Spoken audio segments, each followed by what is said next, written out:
The Merry Pranksters, Chapter 14, Episode 3. I heard him ask it. I heard him ask if we'd ever heard of zombie snails, but I had assumed I misheard him. It's my delirium, I thought, and nothing more. But when I saw the look on Armante's face, I knew I had heard him correctly. Even Ginger pauses her mental voodoo to lean in and listen to him continue. These snails, right? They get infected with this parasite that gets into their brain. It turns them into fucking zombies, man. Straight up. As bizarre as it sounds, not one eye rolls. He goes on to explain to an enchanted audience the tragic hero's journey this parasite undertakes in order to fulfill its cosmic destiny. From infecting the brain of a snail, turning it suicidal by turning its antennae into demonic glowing devil horns, all just to end up right back where it started, in the belly of an unsuspecting bird. In case anyone was unclear where he was going with any of this, he finishes. It's like we've been programmed, man. We're doing something here, something bigger than us with this world we're creating. But I don't think any of us know exactly what it is. The moments immediately following Dickie's lecture feel oddly similar to a deep tumble down an eternal DT wormhole. I cannot say that Fuki continues to reflect deeply on the zombie snails, but even Ginger remains sitting in her dark silence. Sitting and watching her, no one would deny her stunning beauty, pouting there alone in her electric chair. If I'm being completely dishonest, I won't miss seeing those hungry emerald eyes looking up at me while she slaps herself across the cheek with my dick. I know now, however, that if I have the freedom to do anything at all, it is the freedom to break this spell. I would do anything to have Val here on this moon dance in her place. I would slit that girl's throat and watch as the maroon blood poured down her snow-white skin if it meant having Valerie here for only a moment, even if just to watch her die. Flicking the butt of her clove with a repetition that frightens the cherry right off, Ginger looks idly towards the gothic ceiling, then to Lolita, thinking, burn it all down. You might say Lolita looks sophisticated, sitting there laughing at Armante's jokes while tossing subtle glances at me from behind a tall glass of champagne. One inviting me to find out how naughty she is, the next asking me if I want her to stop. I'm imagining Loli dripping wet in a leather-studded Catwoman suit hanging upside down from a pole by her legs, when suddenly the crashing of a champagne flute causes every set of eyes in the restaurant to avert their gaze from Fuki's flaming eyes. When Clive rushes back to the table, he's timidly invisible, hiding behind an older woman whose sharp tongue and sassy attitude has sprouted blonde streaks into her bob haircut. By the time Fook is finished chastising the pair, the mascara painted on her cigarette-stained face is dripping like fresh blood down a maiden's leg. With a vengeful eye that vows this is only the beginning, the manager commands Clive to comp our bill, and Karen pledges to have the insubordinate reservation mix-up investigated. The corner of his mouth twitches so subtly one could easily overlook the satisfaction growing as Fuki narrows his eyes to demand Karen look into the matter personally, barking, "No, I want to hear you say it." Smitty rolls down the tinted divider and straightens the bow tie of his tuxedo in the rearview mirror. Flashing us a crooked smile, he asks in his scruffy voice, "Well, gentlemen, how was you's interview?" Fook does not answer, and he does not leave the tinted divider down either. We all sit in silence as a never-ending version of Ramble on Rose plays that no one bothers to change. And I don't think it's a huge leap to say that Fuki is fantasizing about what he would do to Ginger and Lolita with a couple of roofies, a cap full of bleach, and a rusty nail gun. Around Market Street, it becomes clear that Smitty has watered down all the bottles of booze while we were inside, and I'm left inconsolably heartbroken. As the limo drives around the bend of Encanto Park and pulls up in front of our house, I notice the lights are on. Stumbling out of the black limousine, the smell of menthol and pomade weigh down the thick, foggy air. Glancing down towards the playground, there are no torch-wielding protesters. Only the two cherries from Nigel and Becky's cigarettes can be seen zigzagging in midair, like wild forest pixies.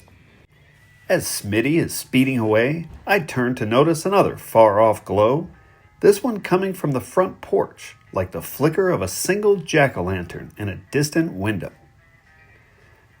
Following the light up the stairway, the source of the illumination finally comes into focus through the dense whiskey fog. A sparkling pair of black wing-tipped dress shoes resting lazily on the cast-iron rail of our front porch carry a gauntly man with a 5 o'clock shadow and a patch over one eye. Immediately, I spin around to see the red taillights of the limo disappearing into the hazy night, then back at the one-eyed man. While he's not wearing a driver's cap like Smitty, the man is, however, wearing a snugly fit, rented tuxedo. Spilling his drink, Barney laughs. "Yo, Smitty, is that you, homie? What the fuck is this? What do we have, fucking Houdini, the limo driver over here, or what?" The man is unmoved. In fact, it is not until he catches sight of Ginger that he lowers his shiny new shoes from the rail and begins to stand. Fook, not nearly as entertained as we, but more vigilant, takes a sober step forward and shouts a threatening slur at him. In an odd juxtaposition, it's the tuxedo-clad man, not us, who wears the mask of confusion on his face as the words, "Wait, what are you? What?" come from his mouth. Wild rantings of backstabbing betrayal that sound like the beginnings of either a rhetorical expletive or a question are cut short by a roaring backhand. From out of nowhere, Fookie delivers an emasculating blow that would be considered a declaration of war in most cultures. After striking the man in the most humiliating way possible, the big fella tells him in no uncertain terms that rapists like him are not welcome here, and he can fuck straight away off. Like a Mad Hatter, the man rips the black tuxedo jacket from his back like it was contaminated with infectious shame. His mouth quivers as he raves incoherently about vengeance up at us from the unlit lawn below. When he shouts, "You backstabbing whore!" Barney takes off his jacket and cracks his neck. But when the man with the patch on his eye says, "And you, Fookie, wait till he hears about this," Ryan Barnes pauses. It was Dickie who first realized that the one-eyed man howling at the moon was Ginger's sleazy boyfriend Steve. While the rest of us stumble around in an intoxicated delirium, Fook jumps into action, clearing the rail and chasing the Cyclopses off on foot until he retreats to his shitty charger and peels off.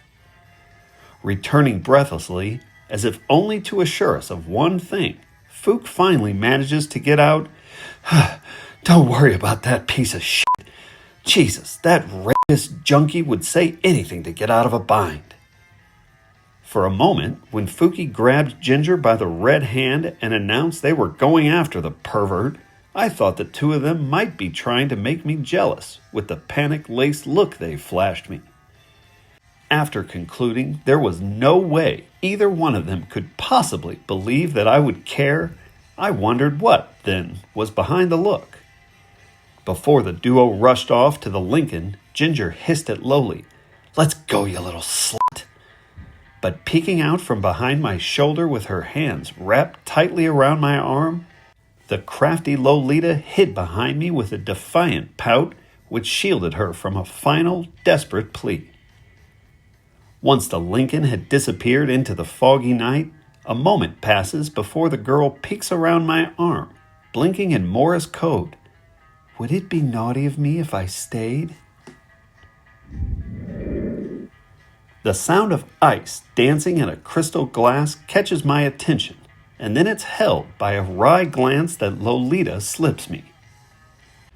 Walking over to hand me a bourbon she's stirring with her forefinger that I'm sure she calls her pointer finger, she warns me that Ginger isn't who she says she is, then giggles bashfully into the palm of her hand.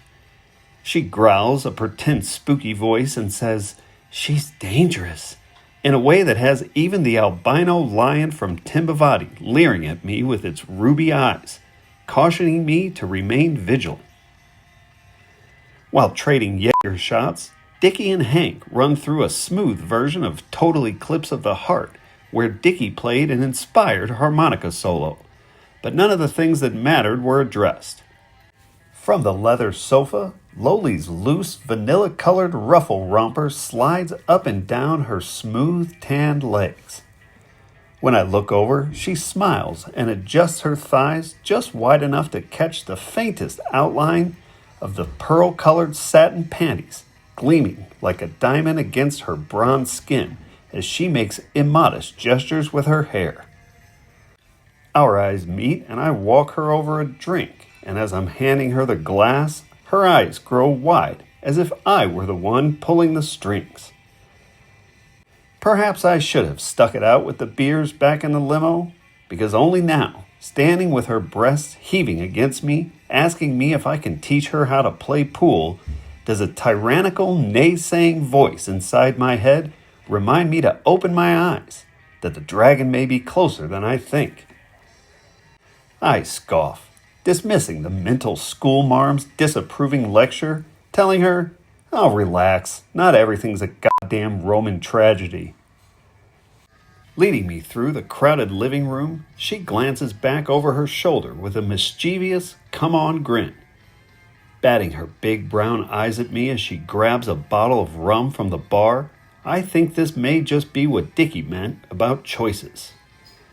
Whatever is happening right now, I agreed to a long time ago. Walking through my open bedroom door, the face of a stranger appears, and it's then that I realize any protest would be futile.